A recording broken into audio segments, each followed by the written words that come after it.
तो गेट 2023 के लिए CTQ सीरीज में हम लोग इलेक्ट्रिकल मशीन के सिलेबस में हैं। अभी तक हम लोगों ने मैग्नेटिक सर्किट पे बेस्ड क्वेश्चन का एनालिसिस किया, आइडियल ट्रांसफार्मर एनालिसिस पे बेस्ड क्वेश्चंस का एनालिसिस किया। अब टॉपिक को एक्सटेंड करते हैं, फर्दर टॉपिक्स में मूव करते हैं और second phase of machine analysis, मतलब कि जो भी प्रैक्टिकलिटीज आपके प्रैक्टिकली एग्जिस्टिंग मशीन्स में देखने के लिए मिल रहे हैं उनको ऑन पेपर डिजाइन करने का हम लोग काम करते हैं, जो कि डिटेल्ड सेशन में हम लोगों का आइडिया रहता है डेवलप करने का। तो इक्विवेलेंट मॉडलिंग हम लोग सर्किटरी की तैयार करते हैं जो कि प्रैक्टिकली फिजिकली एग्जिस्टिंग मशीन को रिप्रेजेंट कर सके। तो उन्हीं पे बेस्ड आज के इस सेशन में हम लोग क्वेश्चन की एनालिसिस करेंगे, equivalent circuit and per unit concept पे बेस्ड क्वेश्चन की एनालिसिस करेंगे। तो ये क्वेश्चन आपके स्क्रीन के सामने अवेलेबल है, इसको आप लोग सॉल्व करने की कोशिश करिए।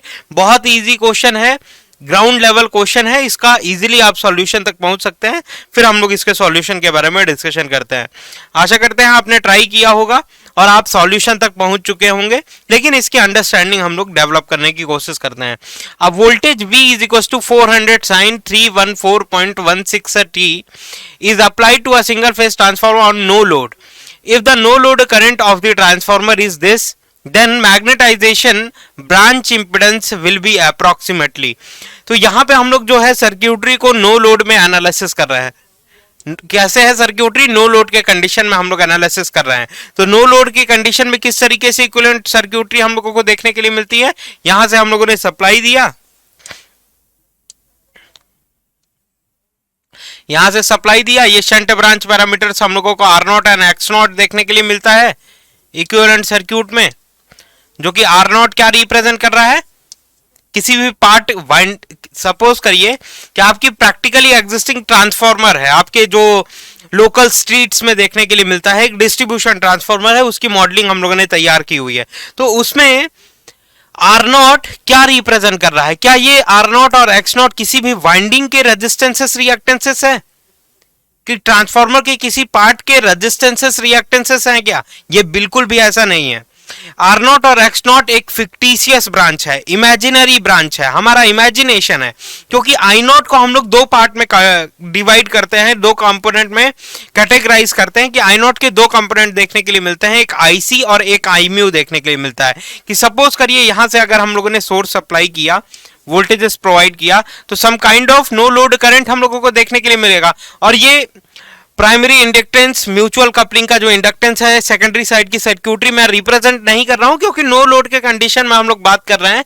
मतलब कि लोड में I2 की वैल्यू क्या होगी? लोड में जो करंट जा रही है I2 की वैल्यू 0 होगी, और जब I2 की वैल्यू 0 है तो प्राइमरी रिफ्लेक्टेड लोड करंट की वैल्यू क्या होगी? मतलब कि I2 डैश की वैल्यू भी 0 ही देखने के लिए मिलेगी, क्योंकि I2 और I2 डैश में क्या रिप्रेजेंटेशन है, क्या रिलेशन है? केवल और केवल टर्न्स रेशियो का ही तो डिफरेंसेस है। तो टर्न्स रेशियो के अकॉर्डिंग हम लोग बात करें, I2 की वैल्यू जब 0 है तो I2 डैश की वैल्यू 0 है, I2 डैश की वैल्यू 0 है, तो प्राइमरी रेजिस्टेंसेस, वाइंडिंग के रेजिस्टेंसेस, रिएक्टेंसेस को हम लोगों को यहाँ पे रिप्रेजेंट करने की जरूरत नहीं है, केवल और केवल शंट ब्रांच पैरामीटर को हम लोग रिप्रेजेंट करेंगे। कि आपका जो ट्रांसफार्मर होता है,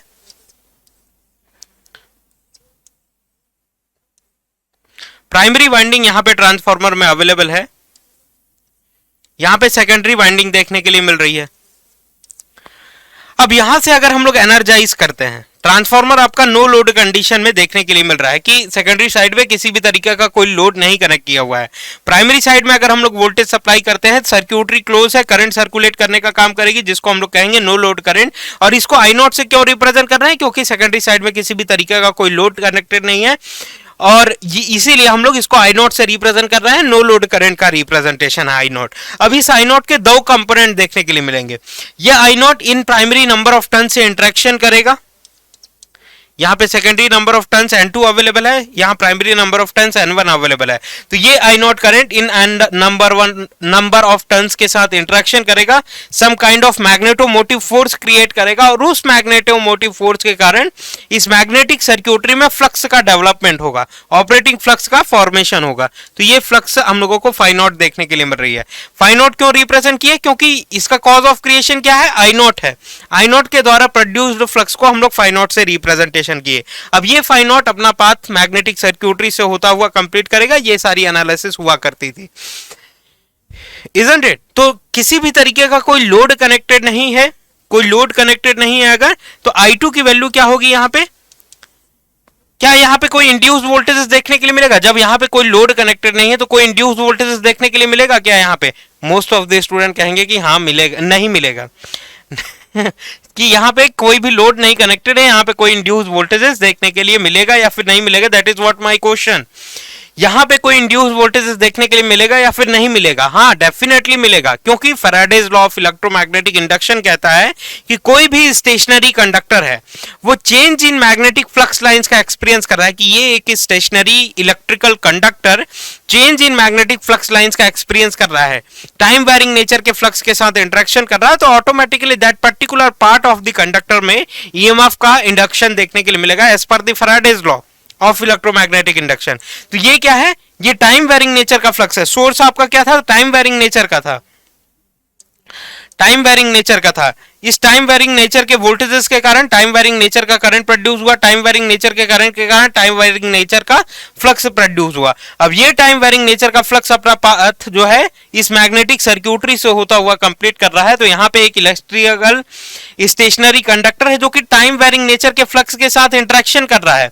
यहाँ पे फ्लक्स लाइंस क्या हो रही हैं? टाइम के रेस्पेक्ट में चेंज हो रही हैं। तो as per the Faraday's law of electromagnetic induction यहाँ पे इन कंडक्टर्स में वोल्टेज का बिल्डअप होगा, वोल्टेज का बिल्डअप होगा, जिसको हम लोग सेकेंडरी इंड्यूस्ड ईएमएफ E2 से रिप्रेजेंट करेंगे। अब यही सेम फ्लक्स लाइंस, क्योंकि flux lines magnetic flux lines जो होती हैं क्लोज बाय इट्स ओन होती हैं, करली फील्ड्स होती हैं, अपने पाथ को खुद से कंप्लीट करती हैं। तो फाई नॉट जो है अपना पाथ इस तरीके से कंप्लीट करेगा, इस तरीके से। तो फाई नॉट केवल और केवल इन्हीं नंबर ऑफ टर्न्स के साथ इंटरेक्शन में नहीं है, यही अपना पाथ कंप्लीट करता हुआ इन नंबर ऑफ टर्न्स के साथ भी इंटरेक्ट करेगा। तो प्राइमरी साइड भी इंड्यूस्ड वोल्टेजेस देखने के लिए मिलेंगे, जिसको हम लोग E1 के साथ रिप्रेजेंटेशन कर सकते हैं। E1 देखने के लिए मिला, E2 देखने के लिए मिला, secondary and primary induced voltages. अब सेकेंडरी साइड में वोल्टेजेस का डेवलपमेंट देखने के लिए मिला, लेकिन कोई भी लोड नहीं कनेक्टेड है। कि सेकेंडरी साइड में अगर लोड कनेक्टेड है या फिर नहीं कनेक्टेड है, रेडिली अवेलेबल वोल्टेजेस आपको सेकेंडरी साइड में देखने के लिए मिलेंगे। वो लोड पे डिपेंड नहीं करेंगे कि लोड आपका कनेक्टेड है तब इंड्यूस वोल्टेजेस होगा, अदरवाइज नहीं होगा, क्योंकि इंड्यूस वोल्टेजेस किस पे डिपेंड कर रहा है? नंबर ऑफ टर्न्स पे और फ्लक्स लाइंस पे डिपेंड कर रहा है। सोर्स आपने कनेक्ट किया, करंट फ्लो किया, फ्लक्स लाइंस का फॉर्मेशन हो गया, फ्लक्स लाइंस का फॉर्मेशन हुआ, टाइम वेरिंग नेचर का फ्लक्स लाइंस स्टेशनरी कंडक्टर से जब भी लिंकअप होगा, Faraday's law of electromagnetic induction के थ्रू वोल्टेजेस का बिल्डअप देखने के लिए मिलेगा both primary and secondary side में। अब ये सर्क्यूटरी क्लोज नहीं है, सेकेंडरी साइड की किसी भी तरीके का लोड नहीं कनेक्टेड है, तो मतलब कि I2 की वैल्यू क्या होगी? I2 की वैल्यू 0 देखने के लिए मिलेगी। I2 की वैल्यू 0 है तो I2 डैश की वैल्यू क्या होगी? यहाँ पे I2 डैश की वैल्यू, जिसको हम लोग कह सकते हैं load primary reflected, primary side में रेफ्लेक्ट करें अगर हम लोग इस I2 को, primary reflected load component of current, जिसको हम लोग I2 डैश से रिप्रेजेंट कर सकते हैं। और I2 और I2 डैश में टर्न्स रेशियो का ही तो डिफरेंसेस रहता है, तो इसकी वैल्यू जब 0 है तो इसकी भी वैल्यू हम लोगों को 0 देखने के लिए मिलेगी, I2 डैश नहीं देखने के लिए मिलेगा। अब I1 क्या होगा? जो I1 होता है, आप लोगों को पता है कि अलजेब्रिक सम ऑफ I1 की जो वैल्यू होती है वो अलजेब्रिक सम होता है, सॉरी अलजेब्रिक नहीं, फेजर सम होता है, नॉट अलजेब्रिक सम। I1 जो होता है वो phasor sum of I0 plus I2 dash होता है, I2 डैश होता है। तो यहां पे I2 डैश की वैल्यू अगर 0 है तो I1 की वैल्यू जो होगी अप्रोक्सीमेटली इक्वल टू I0 ही देखने के लिए मिलेगी, I0 देखने के लिए मिलेगी। तो ये understanding, back story behind the question हम लोगों को समझ में आया, इस तरीके से कॉन्सेप्चुअल अंडरस्टैंडिंग हम लोगों को बिल्डअप हुई। तो मतलब कि यहां पे हम लोग कह सकते हैं कि किसी भी तरीके का कोई भी करंट I2 डैश नहीं देखने के लिए मिलेगा, I2 डैश I2 ये सारी चीजें नहीं देखने के लिए मिलेगी। तो नो लोड के कंडीशन में, नो लोड के कंडीशन में अगर आपको इक्विवेलेंट सर्क्यूटरी का बिल्डअप करना है तो आप इस तरीके से कर सकते हैं। और इसको हम लोगों ने R0 और X0 क्या रिप्रेजेंट कर रहा है? यहाँ पे R0 और X0 क्या रिप्रेजेंट कर रहा है? R0 और X0 किसी भी वाइंडिंग के रेजिस्टेंसेस और रिएक्टेंसेस नहीं है। व्हाट डू वी से? किसी भी वाइंडिंग के, कि किसी भी फिजिकली एग्जिस्टिंग मशीन के ट्रांसफार्मर के पार्ट के रेजिस्टेंसेस या फिर रिएक्टेंसेस नहीं है।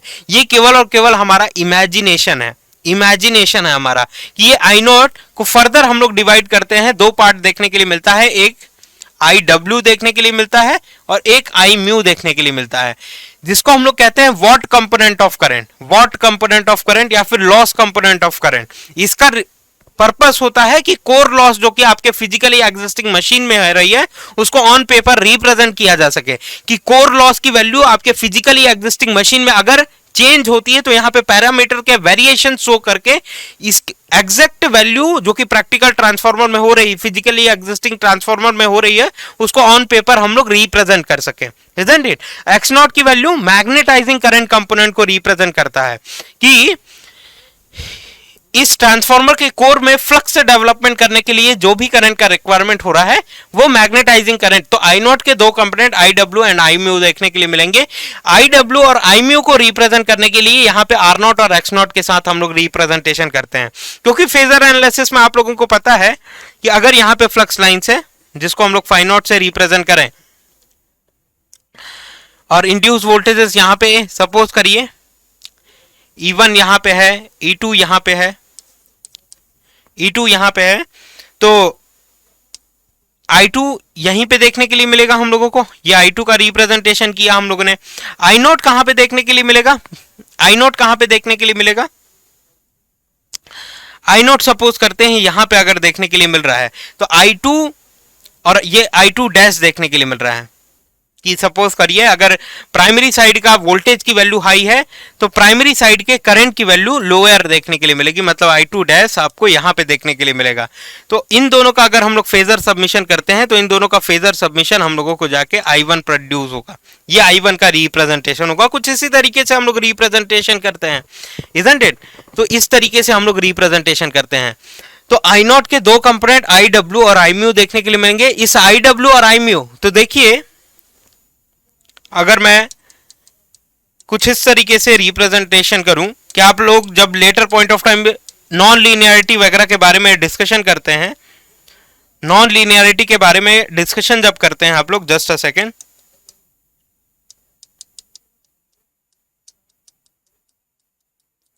जब नॉन लीनियरिटी के बारे में आप डिस्कशन करते हैं मैग्नेटिक कोर का,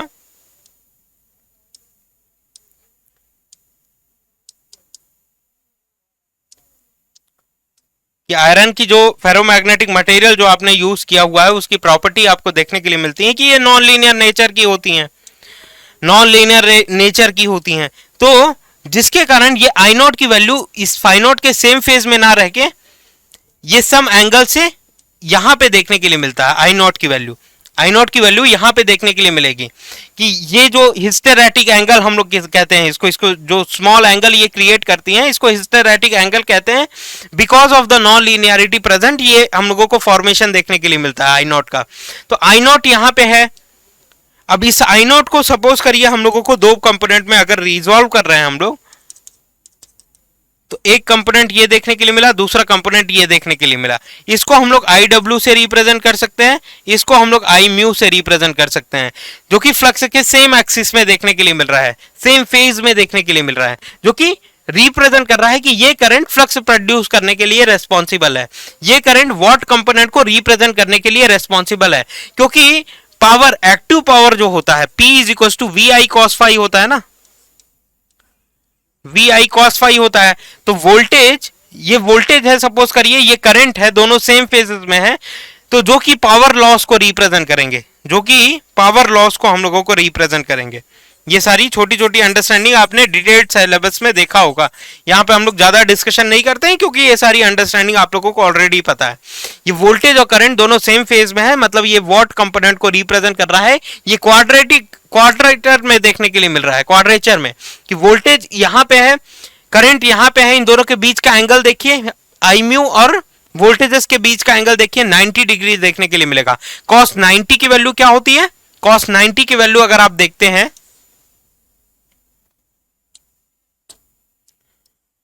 कि कॉस जीरो की वैल्यू 1 और कॉस 90 की वैल्यू कुछ इसी तरीके से वेव होता है ना कॉस का, तो कॉस 90 की वैल्यू आपको 0 देखने के लिए मिलेगी, 0 मैग्नीट्यूड देखने के लिए मिलेगा। मतलब पावर की वैल्यू क्या हो गई इस करंट और इस वोल्टेज के लिए? जीरो हो गई, मतलब किसी भी तरीके का कोई लॉसेस प्रोड्यूस नहीं कर रही है ये। लेकिन आईडब्ल्यू वाला जो कंपोनेंट है वो वॉट कंपोनेंट को, लॉस कंपोनेंट को रिप्रेजेंट कर रहा है, क्योंकि वोल्टेज और करंट के बीच का एंगल जीरो है। कॉस जीरो की वैल्यू क्या होती है? कॉस जीरो की वैल्यू 1 आपको देखने के लिए मिलती है, मतलब some kind of active power exist करेगा, लॉसेस एग्जिस्ट करेंगे। कोर लॉस रिप्रेजेंट करने के लिए आईडब्ल्यू से हम लोग रिप्रेजेंट करते हैं। ये सारी अंडरस्टैंडिंग आप लोगों को ऑलरेडी हो चुकी है। तो आईडब्ल्यू क्या है? आईडब्ल्यू वोल्टेजेस के सेम फेज में है। इसी चीज को रिप्रेजेंट करने के लिए यहां पे प्योर रजिस्टर हम लोग यूज करते हैं। ये एक ऐसा इमेजिनरी रजिस्टर है, ऐसा फिक्टिशियस ब्रांच है कि ऐसा रजिस्टर प्योर ऐसा आपने कभी देखा ही नहीं होगा। इतना प्योर रजिस्टर है ये, जिसमें किसी भी तरीके का कोई इंडक्टेंसेस कैपेसिटेंसेस इंट्रोड्यूस नहीं है, क्योंकि हमारा इमेजिनेशन है। आप इमेजिनेशन प्योर ब्यूटीफुल चीजों का ही तो करेंगे। तो यहाँ पे आर नॉट की वैल्यू प्योर रजिस्टिव नेचर की देखने के लिए मिल रही है, क्योंकि आर नॉट किस लिए हम लोगों ने इंट्रोड्यूस किया?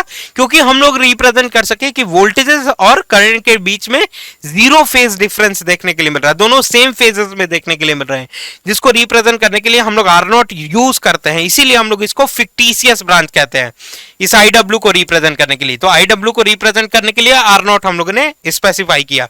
एक्स नॉट क्यों यूज करते हैं? कि आई म्यू जो है, आई म्यू देखिए वोल्टेज के क्वाड्रेचर में देखने के 90 डिग्री एंगल क्रिएट करता हुआ देखने के लिए मिल रहा है। तो ये एक ऐसा रिएक्टर है, ऐसा हम लोगों को इंडक्टिव रिएक्टेंस देखने के लिए मिल रहा है कि ऐसा आपने कभी भी देखा नहीं होगा, क्योंकि ये एक इमेजिनरी ब्रांच है। किसी भी फिजिकली एग्जिस्टिंग मशीन के, फिजिकली एग्जिस्टिंग ट्रांसफार्मर के वाइंडिंग के रेजिस्टेंसेस, रिएक्टेंसेस नहीं है, ये just a fictitious branch, imaginary branch, जो कि रिप्रेजेंट कर रहा है आईडब्ल्यू और आई म्यू के सिग्निफिकेंस को। आशा करता हूं आप लोगों को सारी चीजें समझ में आ चुकी होंगी। नेक्स्ट, ये सारा स्टोरी आप लोगों को पता चल चुका है। अब हम लोग इस क्वेश्चन की तरफ आगे बढ़ते हैं। इस क्वेश्चन की तरफ हम लोग आगे बढ़ते हैं कि केवल और केवल हम लोग शंट ब्रांच पैरामीटर रिप्रेजेंट करेंगे। What happened?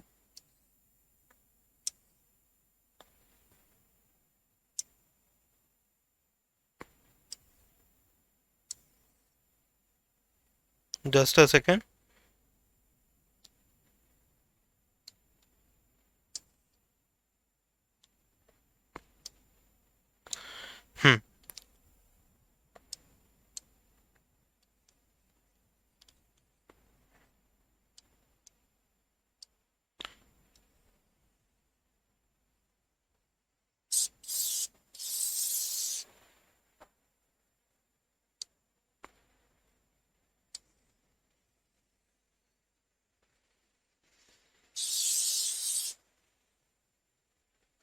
अभी ठीक है। नाउ अगर हम लोग शंट ब्रांच को रिप्रेजेंट करें, ये आर नॉट और ये एक्स नॉट, एक्स नॉट यहां से हम लोगों ने वोल्टेज सप्लाई कर रहे हैं, और यहां पे जो करंट है वो आई नॉट देखने के लिए मिल रही है। तो आपको फाइंड आउट करना है इस इंपिडेंस की वैल्यू कितनी होगी। Magnetizing branch impedance will be approximately, इस ब्रांच इंपिडेंस की टोटल वैल्यू आप लोगों को कैलकुलेट करके प्रोवाइड करनी है। वोल्टेजेस आपको पता है, आई नॉट आपको पता है, तो आप इजीली कैलकुलेट कर सकते हैं, नो इश्यूज।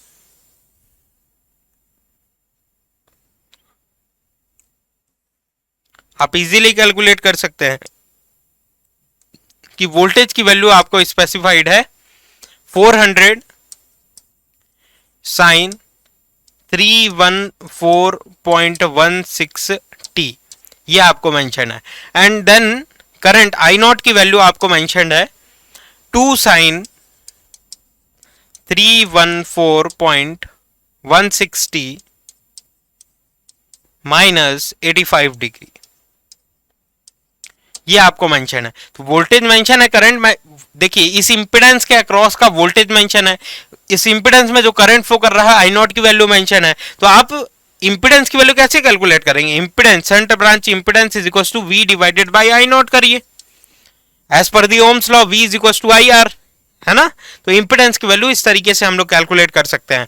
अब इंपिडेंस की वैल्यू अगर आपको चाहिए तो वोल्टेज की आरएमएस वैल्यू आपको चाहिए, करंट की आरएमएस वैल्यू चाहिए। तो ये क्या है? ये एक इंस्टेंटेनियस इक्वेशन को, ये एक इंस्टेंटेनियस इक्वेशन को रिप्रेजेंट कर रहे हैं, क्योंकि टी के फॉर्म में गिवन है, टी के फॉर्म में, ये भी एक क्या है, टी के फॉर्म में गिवन है, इंस्टेंटेनियस इक्वेशन को रिप्रेजेंट कर रहे हैं। तो इसको आरएमएस वैल्यू में अगर आपको चेंज करना है तो 400 जो कि इसकी मैक्सिमम वैल्यू है। तो आरएमएस वैल्यू कैसे कैलकुलेट करते हैं, मैक्सिमम डिवाइडेड बाय √2, तो 400 √2 divided by √2 divided by I not. I not अगर आपको रिप्रेजेंट करना है तो आई नॉट की मैक्सिमम वैल्यू क्या है, 2, तो इसकी आरएमएस वैल्यू 2 डिवाइडेड बाय √2 देखने के लिए मिलेगी। और यहाँ पे एंगल रिप्रेजेंटेशन करेंगे, यहाँ पे एंगल क्या देखने के लिए मिल रहा है, एंगल 0 देखने के लिए मिल रहा है वोल्टेज का। करंट का क्या एंगल देखने के लिए मिल रहा है, -85 देखने के लिए मिल रहा है, 85 डिग्री। तो अगर फर्दर आप सॉल्व करते हैं तो 400 divided by 2 at an angle 85 देखने के लिए मिलेगा आपको। इसका सॉल्यूशन अगर आप करते हैं तो ये ओवरऑल 200 एट एन एंगल 85 आपको देखने के लिए मिलेगा, 200 एट एन एंगल 85। तो यहाँ पे कोई भी डाउट है आप लोगों को तो बताइए, हम लोग इस क्वेश्चन के बारे में फर्दर डिस्कशन करेंगे। Option C is the right answer for this question.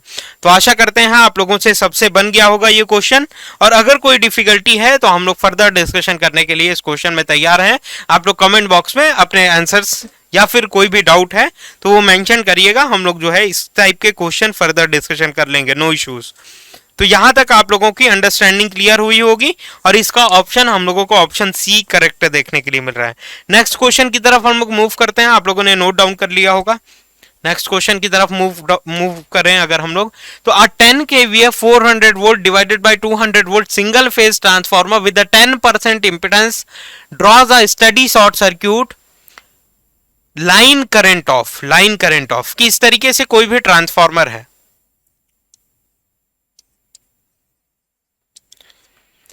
अब प्राइमरी साइड के रेजिस्टेंसेस रिएक्टेंसेस, वाइंडिंग के रेजिस्टेंसेस रिएक्टेंसेस को अगर मैं सेकेंडरी साइड में रेफर कर दूं तो कुछ इस तरीके से मैं रिप्रेजेंट कर सकता हूं, है ना, कुछ इस तरीके से मैं रिप्रेजेंट कर सकता हूं कि सारे के सारे resistances reactances of the primary side मैंने सेकेंडरी साइड में रेफर कर दिया। तो यहां पे वैल्यूज देखने के लिए मिल रही है, 10 kVA का आपका ट्रांसफार्मर है ये, एंड प्राइमरी साइड का वोल्टेज 400 वोल्ट, सेकेंडरी साइड का वोल्टेज 200 वोल्ट, एंड इसके इंपीडेंस की वैल्यू जो कि पर यूनिट में मेंशन है 10%, जेड पर यूनिट की वैल्यू आपको 0.1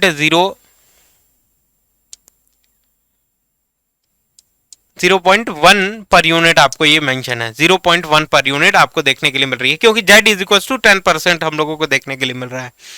draws a study short circuit current. अब स्टडी शॉर्ट सर्क्यूट करंट से आप क्या समझते हैं, स्टडी शॉर्ट सर्क्यूट करंट से आप क्या समझते हैं, इससे रिलेटेड न्यूमेरिकल्स आपको सिंक्रोनस मशीन्स अल्टरनेटर्स में भी देखने के लिए मिलेंगे कि अल्टरनेटर्स का भी इक्विवेलेंट मॉडलिंग आपको secondary side of the transformer के सिमिलर ही देखने के लिए मिलेगा। यहाँ पे हम लोगों को नॉन लीनियरिटी रिप्रेजेंट करने के लिए डबल लाइन से रिप्रेजेंट किया जा सकता है कि जो कि रिप्रेजेंट कर रहा है ये नॉन लीनियर इंडक्टर है, जो मशीन है हमारी वो नॉन लीनियर है।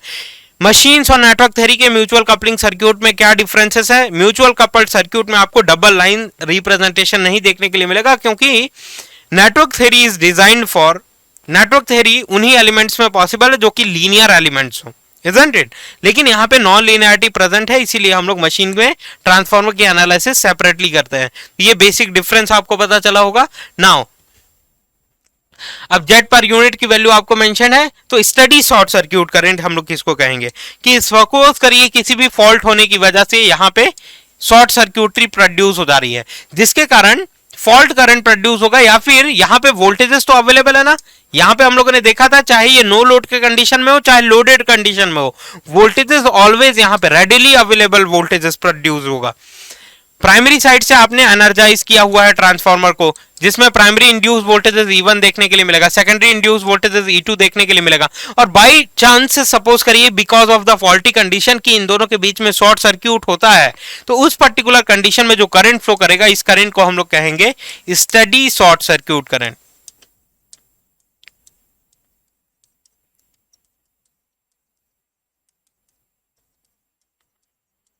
और ट्रांसफार्मर जो होती है हमारी जो मशीन है ट्रांसफार्मर, वो वेरी रोबस्ट रग्ड मशीन है।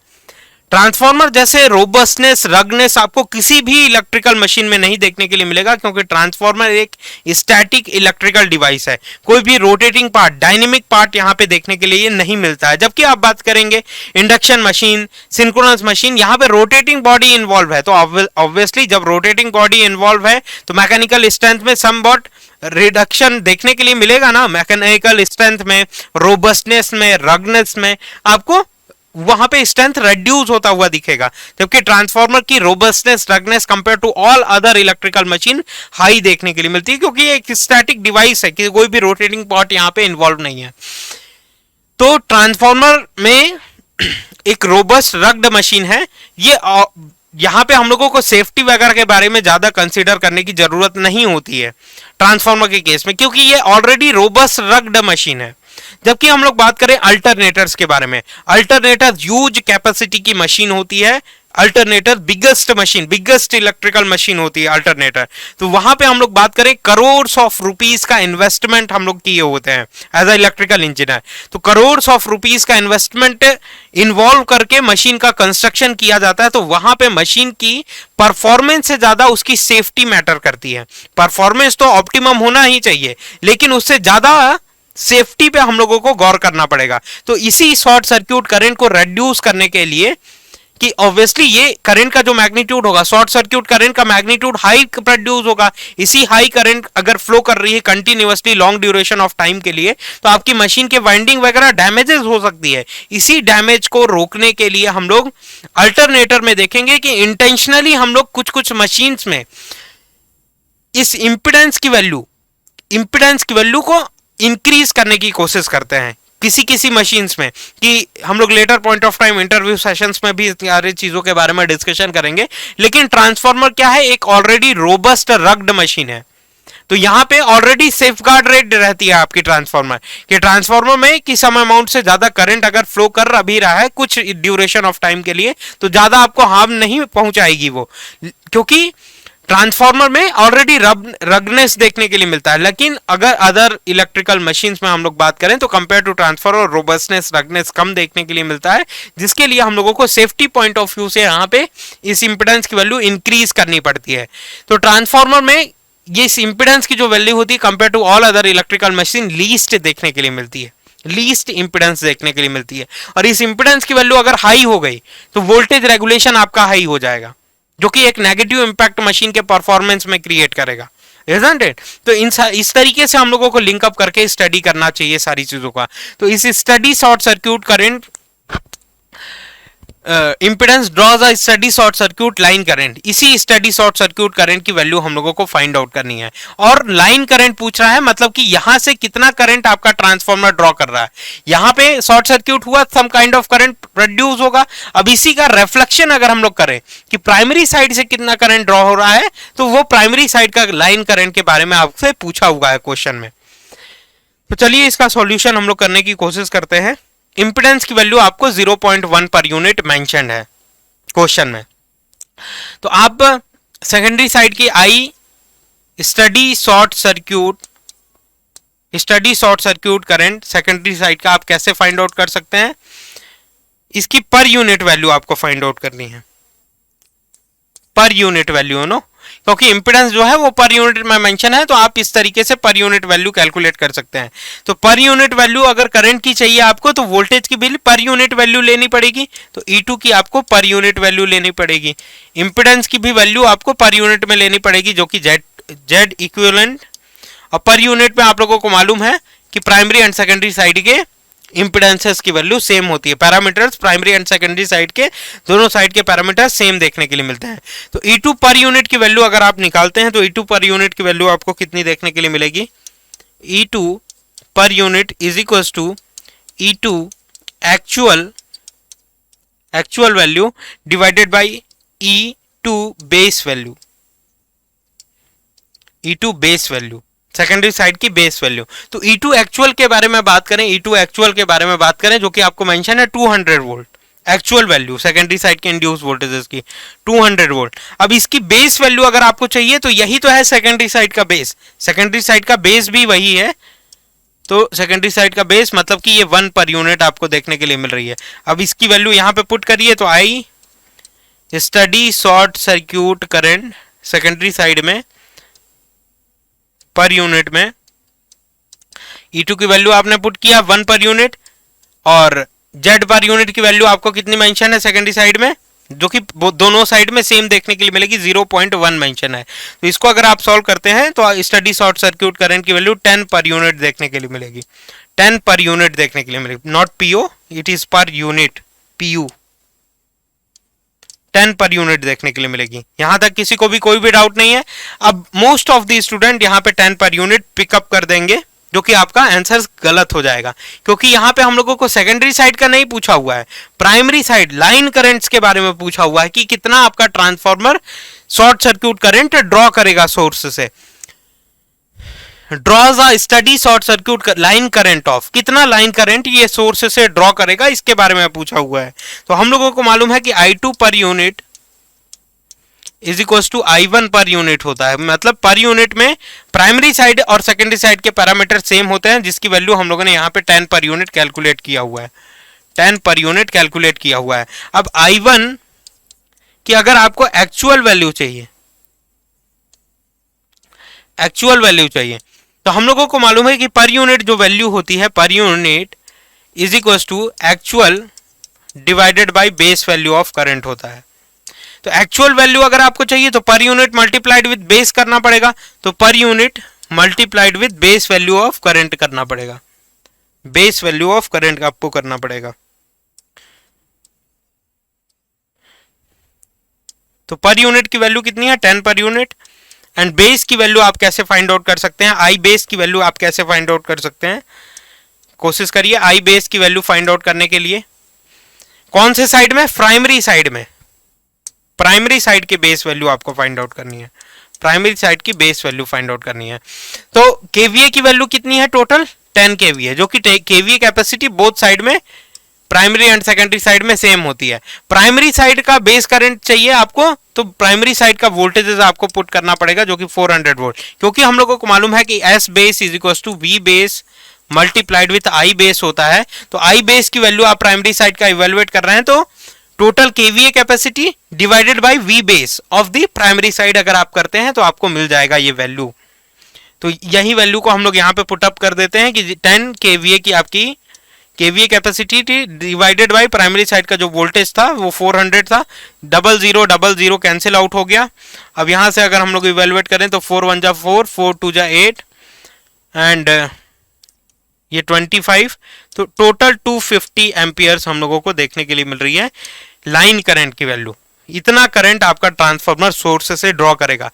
I1 एक्चुअल वैल्यू इसकी एम्पियर्स में, actual value in the sense amperes में, तो ये वैल्यू आप लोगों को 250 amperes is the right answer for this question. तो इस तरीके से हम लोगों को प्रोसीड करना है, क्वेश्चन का केवल सॉल्यूशन ही नहीं करना है, केवल आंसर तक ही नहीं पहुंचना है, उससे क्या कंक्लूजन मिल रहा है, क्या स्टोरी है उसके बिहाइंड की, क्या फिजिकल रियलाइजेशन है, एनालिसिस क्या है उसके बिहाइंड के कॉन्सेप्ट का, ये सारी चीजों के साथ अपने डिस्कशन को कंटिन्यू करना है, जिसके लिए CTQ सीरीज आप लोगों के साथ बनी हुई है।